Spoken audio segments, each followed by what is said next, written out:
I remember opening up my book I was working on and staring at it and just going, I can't imagine getting back in the frame of mind to write this story. So I didn't.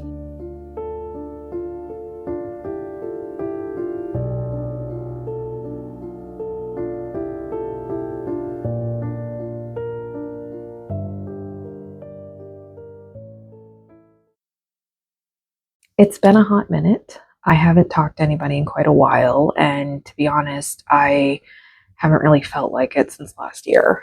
This year has been difficult, so I'm going to recap that a little bit, and I'm going to do this like with full disclaimers. There are a couple trigger warnings in this. I'm going to talk about a couple things that are hard for people to hear. I'm going to talk about suicide, plane crashes, and grief. So it's a fun video. So let's just dive in, shall we?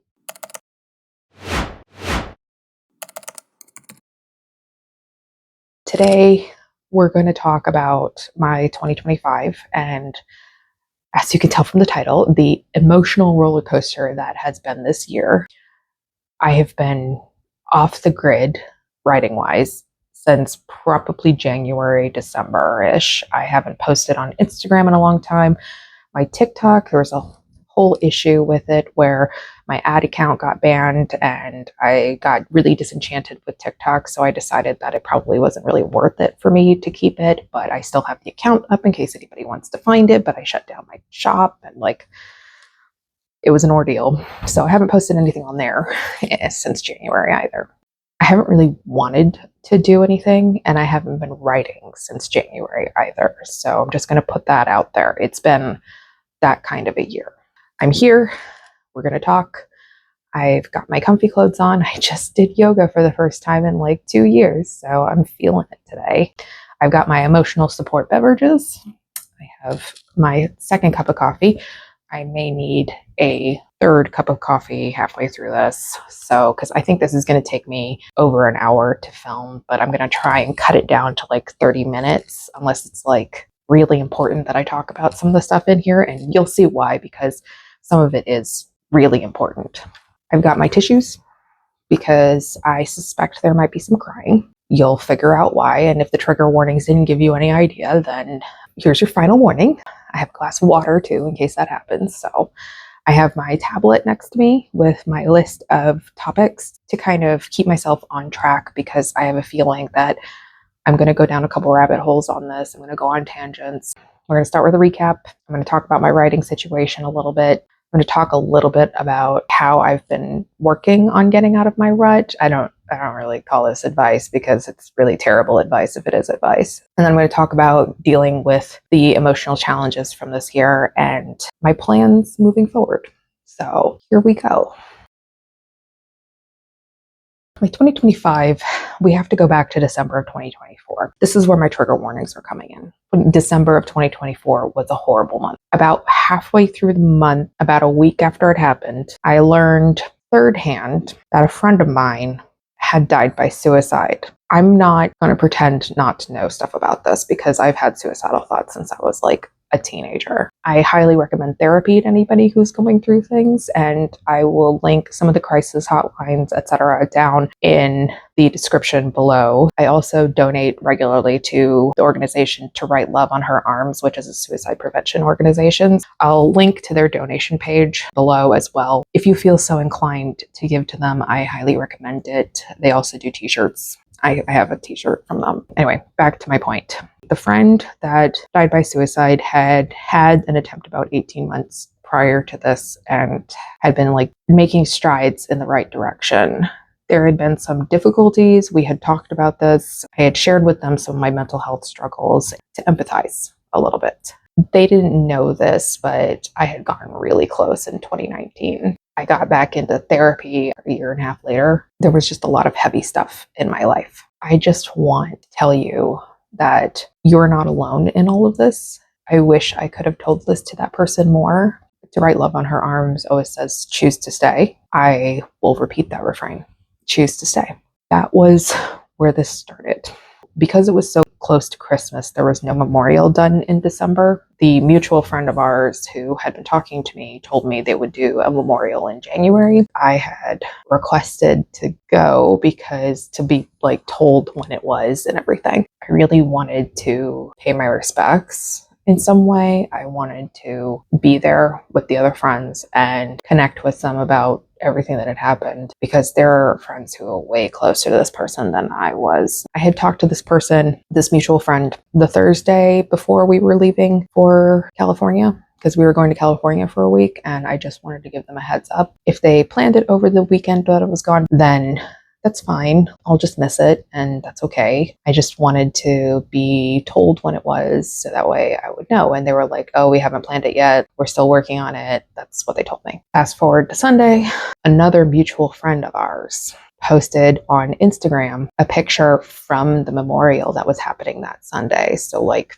3 days after I talked to this person. And the person who posted the picture lives in Florida. They had to fly up from Florida in order to be there for the memorial. And you can't just drop everything because their husband is in the military. They had to plan this. That felt like such a slap in the face that the person I was talking to did not tell me that the memorial was going to be on Sunday. I was taking a qualifying exam that Tuesday, and the reason we were taking off that Wednesday through whatever was because I was studying and preparing for the qualifying exam, and I was going to need a break after that. I reached out and just was like, was there a memorial today? I just kind of reminded them. I was like, we talked a few days ago, you know? Both of those people, both the person who posted the picture and the person who was our mutual friend, responded with almost exactly the same canned response, that they wanted to have a private memorial prior to one of the friends moving to Japan, and they wanted to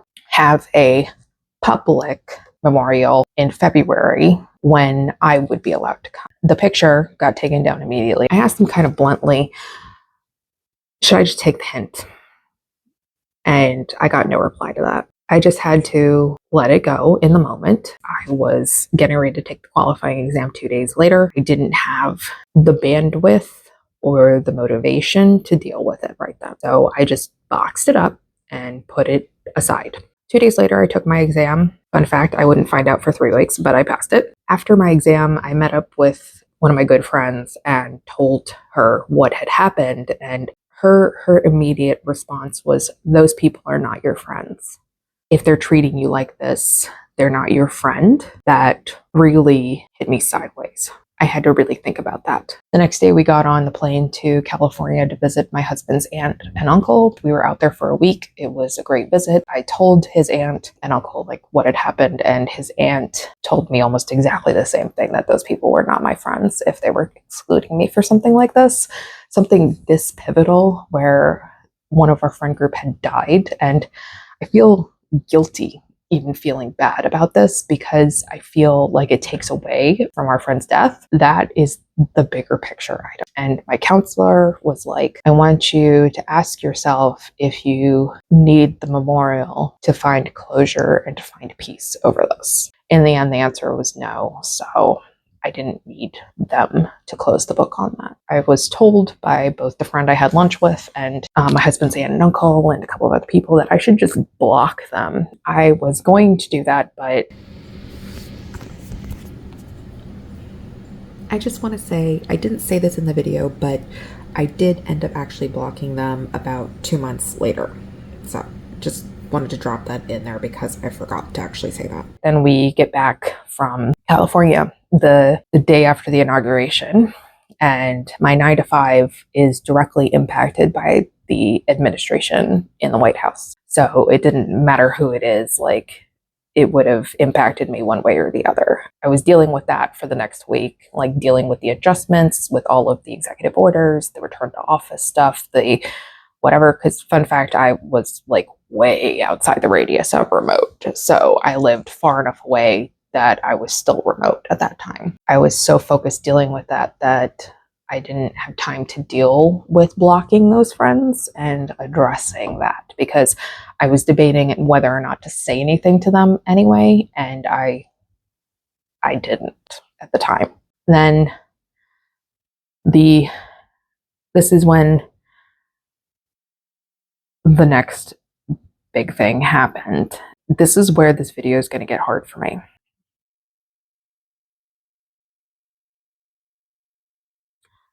I haven't talked about this much.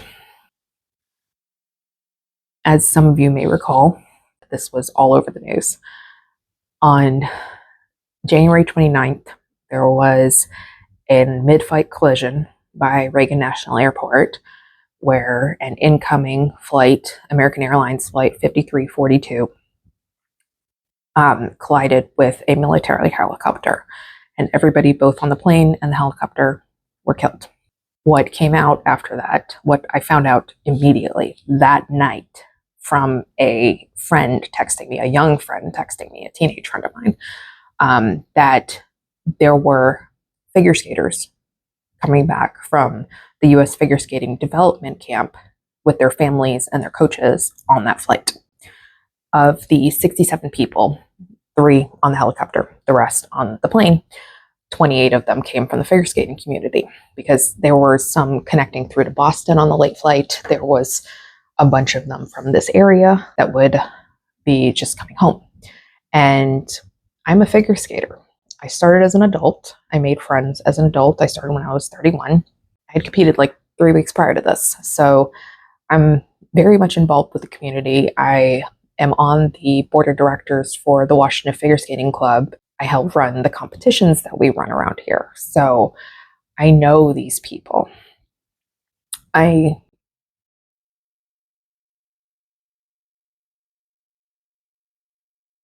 had skated with these kids for years. There was a handful of them that I knew personally.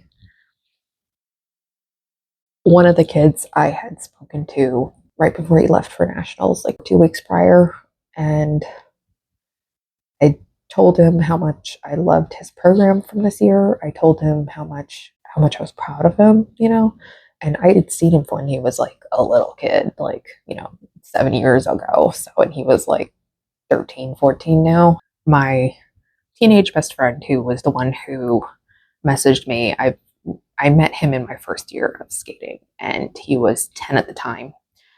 And he messaged me directly and said he knew that several people were on that flight, several people that we all knew, and there was an entire family on that flight.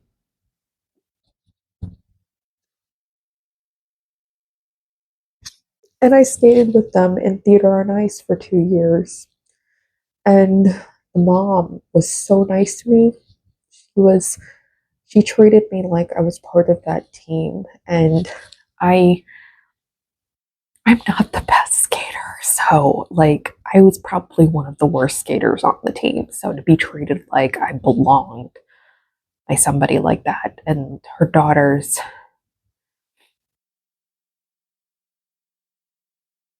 they're just they were just wonderful people. And one of the coaches who passed, who was local to this area, she was so nice. She was a high level coach, but she was always very encouraging to everybody around her. I went back like a month ago through my January videos and saw that I caught her talking to me on video when I was filming one of my spins. And I remember her because she was like, keep going, like keep working at it, because spins are hard. And I struggle at almost everything I did skating wise, but I could spin. So, but these kids are very involved with the club, and these families were very involved with the club. They would volunteer for the competitions that I would help run, and they would devote their time to making sure that things went smoothly, and they took care of their friends, they took care of their families. These were really good people. This was devastating.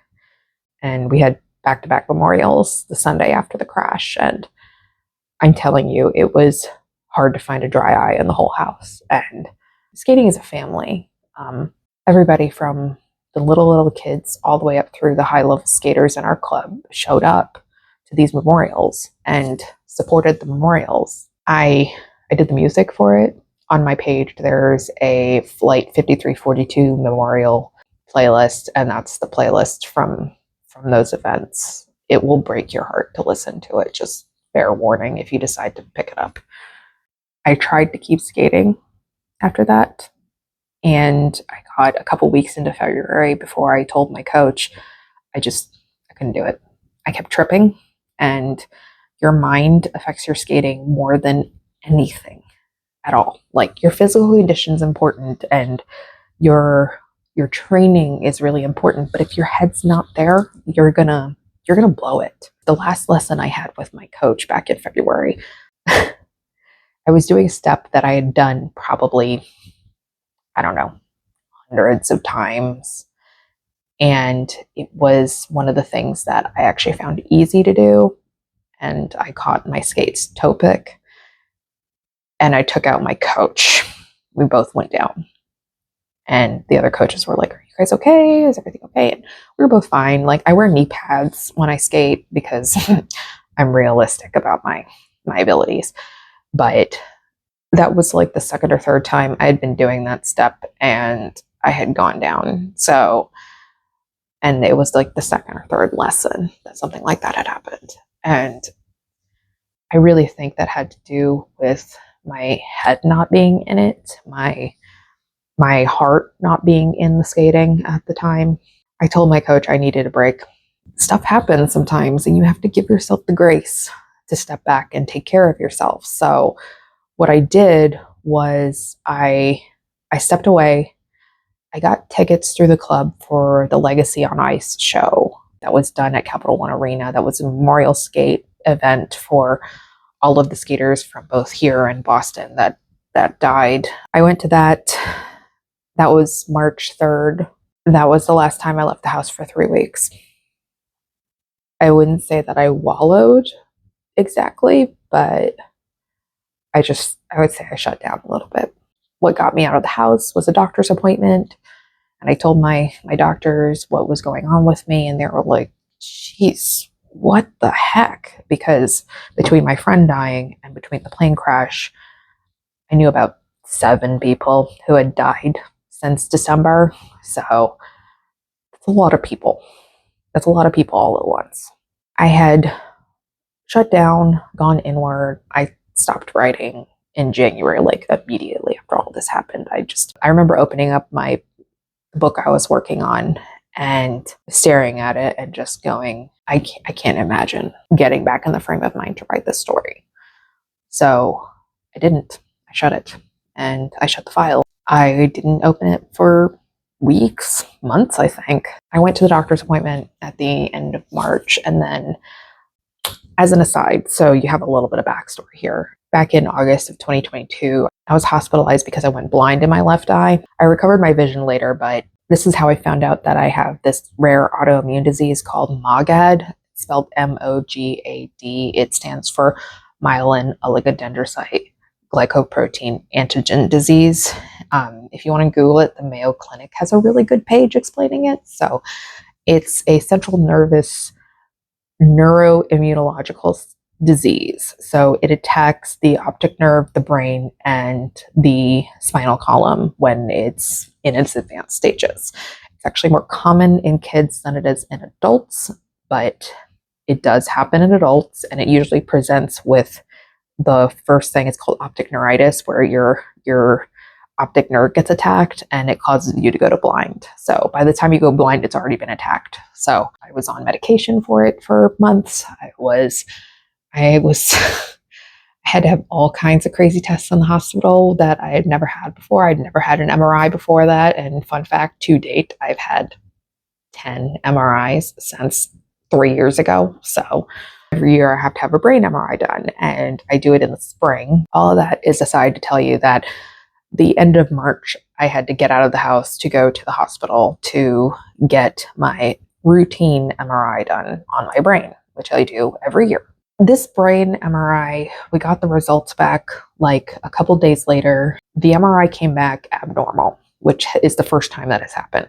The optic nerve was the same as it had always been. There was no change. It was still slightly diminished. It still showed nerve damage, which is kind of normal. It takes years for nerves to heal, but they found what are called lesions on my brain, which is something that's characteristic of MS too. If you guys know what multiple sclerosis is like, then you can kind of get a sense of what this disease does, what MOGAD does. I had had clean MRIs up to this point. Even when I was in the hospital, my brain MRI was clean. No signs of anything like that. So this really freaked me out because it was the first time that I had had any kind of major change in almost 3 years since the disease came around. And they thought up to this point that it was a one-off, which happens a lot with this disease. Some people with the disease only get it once and then it goes away. Some people, it recurs multiple times. I messaged my neurologist. She managed to move me in to like May sometime, so that way I could see her sooner. It was just nerve-wracking, and it made me really think about everything that's been happening.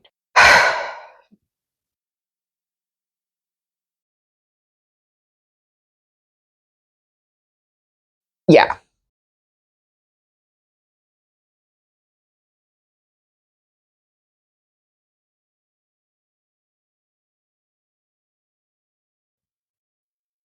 Okay. So basically, I saw my neurologist. She called my case perplexing, which is a great feeling. And she is a really good neurologist. Like she's a faculty member at Georgetown University Hospital, so she knows what she's doing. And she was like, listen, I'm going to present your case to the neurology group to kind of get their input on it because I think you might also have MS on top of your MOGAD. And I was like, yay, this is a wonderful, wonderful news. I had to wait a month for that determination. The group reviewed all of my MRIs that they had access to going back to 2022. She wanted to get a spinal MRI done because I've been having issues with my leg coordination lately and having nerve pain in my legs. Fun fact, it took me 3 months to get into the hospital to get the MRI on my spine. That's great. Our health system is wonderful. I had to wait until that happened before we meet again. But she did message me back to tell me that the group did not think I had MS, which is good news. And I needed some good news this year.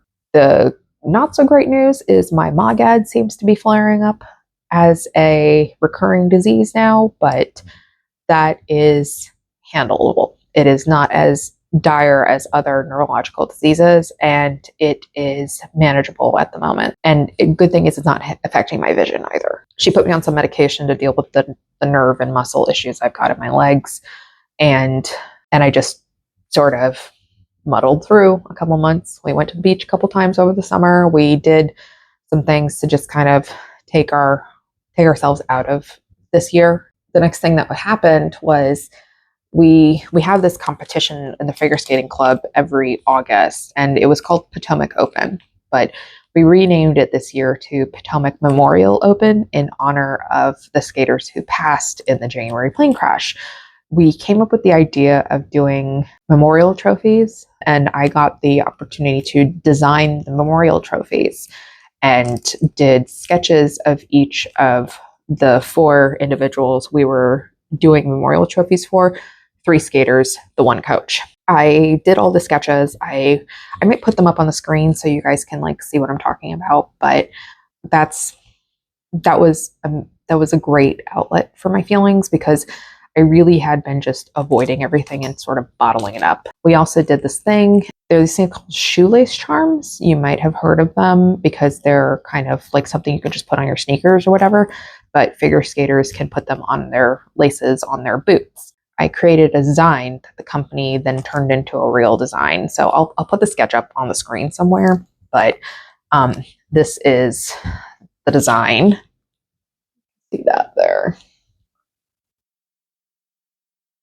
See it with the angel wings, and the skates say 5342 in honor of the flight. We gave them out to any of the competitors who wanted them, and I ordered like a lot of them for the club. So we're actually giving them out for a donation to the memorial fund that we set up for them. And the memorial fund, which I'll link below in case you feel inclined to donate to it, all of the funds will go to help the future skaters go to the U.S. development camp at U.S. Nationals in the following year. There's also a fund for the two sisters that died. It's called the Dream Fund. The family wanted to set this up, so they also are taking donations, which is going to skaters as well.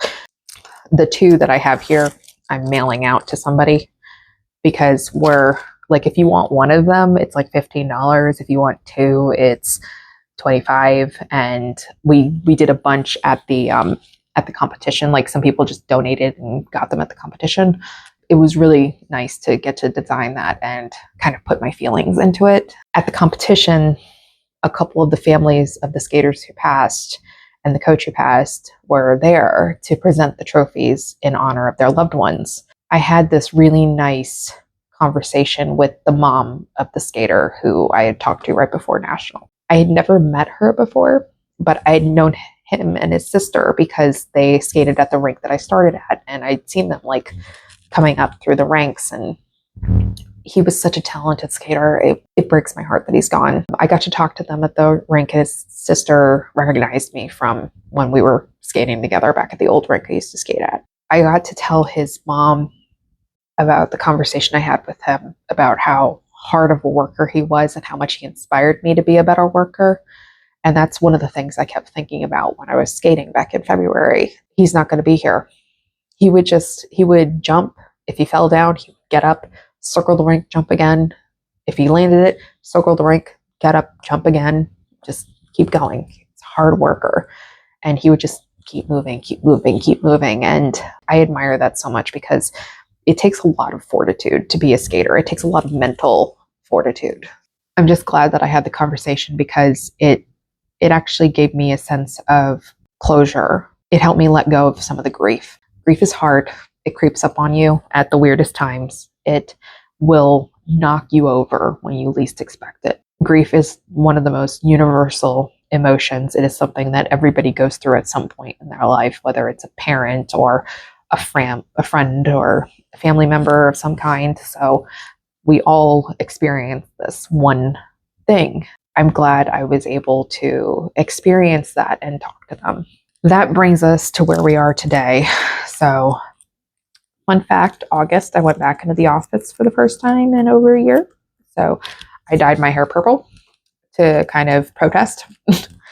So I'm kind of back working, and I'm dealing with just regular stuff now on top of it. Just having that time to like get some closure for that really helped.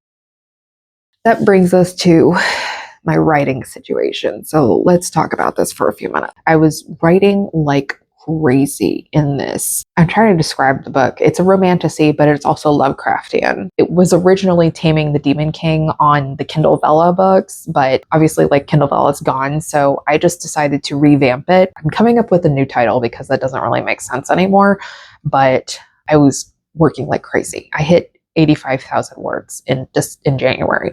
If you know my writing, you know I'm around a 50 to 60,000 word novelist for young adult. I was working on this like crazy. I had like so much inspiration. I had to physically tell myself to stop writing when I was studying for my qualifying exam. I basically just kept going and going and going, and then everything happened in January. And like I said, when I sat down that one time to just try and write after the crash, I could not for the life of me get into the mindset needed to write that book. I opened like 5 other books that month. I opened ones that I haven't worked on in a while. The 3rd book in the Powerhouse series I had written quite a bit in the fall, and I was like, let's see if this works, because it's a different topic.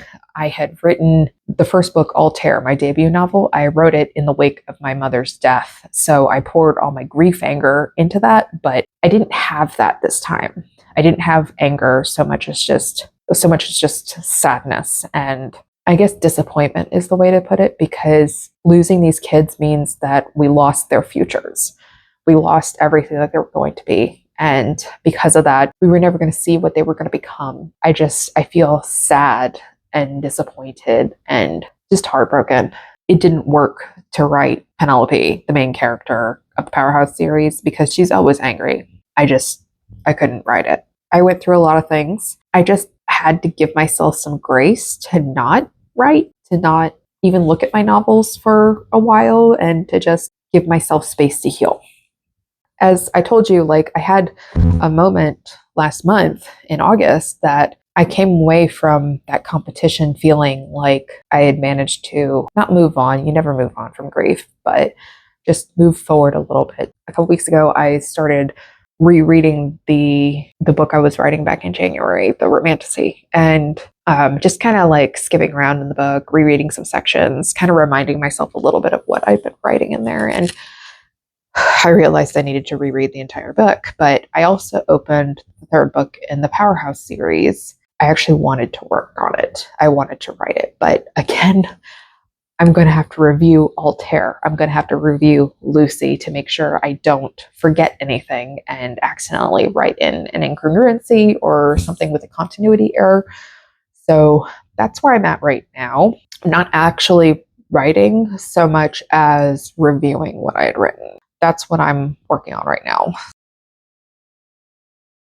So I was basically just stuck in a rut for a while there, and it's understandable. You have to understand that it's going to happen to you sometimes, especially in the wake of something as heavy as grief. Eventually, you learn how to work with it, or to reframe it, or to live with it, essentially, but you never really shake it off. The rut that you're in, you learn to move out of the rut, but you're still carrying the grief with you. There are some things that I did this year. There's a creator by the name of Morgan Evelyn Cook, and I absolutely adore her videos. And there's this one video that was done back in January, and I think I watched it like a lot of times, enough that I think my husband knows the video really well now. It talks about getting yourself out of a rut. And it was back in the beginning of January when she was like coming off holiday season and sick and all this stuff. I'll link it below so you can go watch it. It would help me think about how to get out of where I was at. So, and she's really funny, like seriously funny. So if you haven't seen her, just go ahead and check her out. I think I watched it like a bunch of times, plus like all of her other videos, so I would watch that on repeat. I also, let's see here, what else did I do? I focused on my gardening. I might put a picture of the squash that's taking over our balcony, just kind of like up here maybe. I just we started growing plants, and I love taking care of things as a coping mechanism because it takes the focus away from feeling and it puts it on the outside. After my mother died, I was working as a tutor at the university, and I didn't go to class for 3 weeks, but I did keep working my tutoring job because focusing on what other people were dealing with got me out of my head. Gardening sort of became a thing like that, where I was able to focus on coaxing my plants into living and then, growing and eventually producing things. So the other thing we did was, with how horrible December was, I told my husband we needed to re-celebrate Christmas in May. So we did Christmas in May on Memorial Day weekend on the 25th. I had been eating vegan. I'll get to that in a second, but I had been eating vegan for like a month at that point. So we did this mushroom Wellington from the channel Pickup Limes. They have it on their app, and I did like a vegan pumpkin pie and a bunch of other stuff. And oh my God, we watched the Muppet Christmas Carol. I forgot how goofy that was. So we did that to kind of just lighten the mood. And I wore Christmas stuff. I'll put a picture here of me in my Christmas outfit. But we exchanged gifts. My husband bought me the 36-inch stuffed octopus that I wanted. It's like not like a cartoon octopus. It's like a real shaped octopus, right? So like it's like biologically correct octopus. So I'll put a picture up here too. But his name is Otto. Say hi to Otto. So we exchanged some gifts. I gave him some goofy gifts. I forget all of what it was now, but we had Christmas in May, and I did some other stuff. I made some changes for my soul, I started working on some of my lesser practiced hobbies. Like I was crocheting a blanket for a while there, and I knitted myself a hat. Here's a picture of me in the hat. I also decided to go vegan during this time. I wasn't planning on transitioning all the way to veganism, but I did want to try eating more vegan because I had been following a couple of vegan YouTube channels for like 5 years at this point. Pickup Limes and Rainbow Plant Life, both of those two I've been following. And Rainbow Plant Life, I love her so much that I decided to buy her cookbook last year when it came out in September of last year. I would just like read it because the pictures of the food were so pretty. I'm one of those people who can't actually cook, right? I got into it, and then I decided to go full vegan because I read the book Sapiens, and I'm still not finished with that book, but I got far enough into the book that I wanted to go vegan. Check out Sapiens if you haven't read that book. It's actually really good. I did all of these things to kind of like help wake myself back up. Grief has been a big theme for this year. I've had grief in my life in the past. My mother died 10 years ago this year. Like I said, I didn't go to class for 3 weeks. I didn't do much except go to my tutoring job. I ate an entire half gallon of ice cream in 3 days after my mother died. I helped my brother clean the kitchen after my mother died. One of the pieces of advice my counselor then had given me was, give yourself a task. Give yourself something to do while you're dealing with the grief so that way you have something to focus on. I picked cleaning the kitchen, and I told my brother this, and my brother was, yes, let's clean the kitchen. Let's get this totally cleaned up. Let's focus on this. And we dove in, and that's what we did. I've had some history with grief. I know how to deal with it, but this year threw me for a loop because 7 people is a lot of people to lose in 1 year. Even though I wasn't super close to all of those skaters, I knew them. They impacted my life because we would skate together, we would compete together, we would talk to each other. The parents, we would volunteer together. The coach was always very encouraging. My friend who died was a friend who was very supportive of everything that was going on with me. There was like a gaping hole where all of these people left. And it doesn't matter how close you are to people, you can grieve a stranger. I want you to know, if you have ever dealt with grief and you feel guilty about dealing with grief, like I did earlier this year, you don't have to feel guilty. It's okay. It's okay to feel those feelings. It's okay to work through them and to know that what's going on will not last forever. And you moving forward with your life is not the same as moving on. You will always carry a piece of them with you in some way. Like something will remind you of them in the future. And in that way, they will always be alive with you in your memory. I want you to know that it's okay to live your life. And that was something I had sort of forgotten. I had forgotten that I could give myself that grace and let myself come back to it naturally.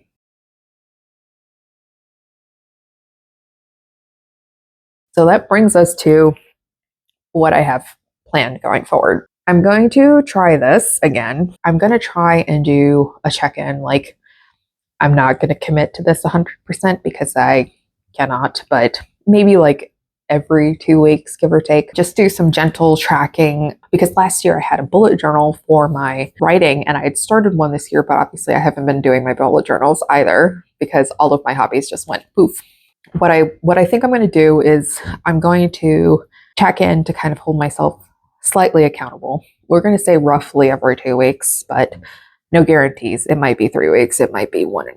I don't know. I'm going to check in somewhat regularly to let you know how things are going. I'm going to do a couple of these kind of vlogs where I talk to the camera a little bit. I might do some read along type videos with me where I'm reading my own books to remind myself of stuff that I have written. And I have copies that I pulled off the shelf that are supposed to be like for sale, but I'm keeping 2 of them, and I literally have highlighters and a pen and little tabs for annotating. So that way I can take notes and stuff in the book itself, so I can find things later on a little more easily. Would this be easier digitally? Probably, but I like reading paper. So let's read some paper together. I'm going to do that. Like I said, I'm going to gently track things. Like, I don't think I'm going to count my word counts when I'm writing. I think I'm just going to be like, I wrote this day. I did not write this day. I've been using Notion to track like my weekly to-do lists and my weekly like plan that I plan out, right? I might keep track of it on there just because it's going to be easy to track on there, and then just kind of like just let myself work through this process getting back to it. If I was super optimistic and super ambitious, I would say I want to finish this book by the end of the year. But am I inspired enough? Am I motivated enough? Am I feeling like my writer self enough? Do I have it plotted out enough to write it within this year? I don't know. I'm not going to set any deadlines. If I write in that book, if I write in the third Powerhouse book, if I write in a random other book that I'm working on, I'm going to count that as a win. Will I finish anything by the end of this year? Probably not, but we'll keep our fingers crossed and hope for it.